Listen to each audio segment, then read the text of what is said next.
Nagpakalat ang Police Regional Office 12 ng 462 na kapulisan sa General Santos City bilang paghahanda sa sabay-sabay na kilos protesta laban sa korupsyon.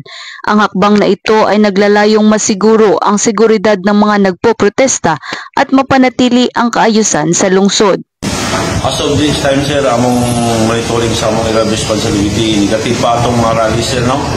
Then tapos continuous monitoring ka. Talaga tapok, pero as of now, wala pa nag-rally.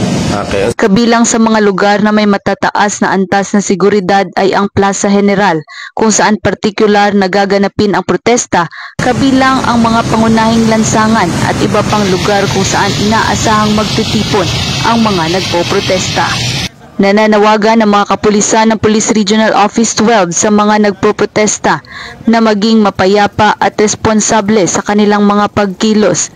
Pinapaalalahanan ang publiko na maging alerto at mag-ingat sa kanilang kapaligiran. Kung may nakikitang kahina-hinalang aktibidad, agad itong ipagbigay alam sa mga otoridad. Mula dito sa General Santos City, ako po yung PNN correspondent, Patrolwoman Braylin Jean Caputilas, alagad ng batas, taga-taguyod ng Bagitang Pulis.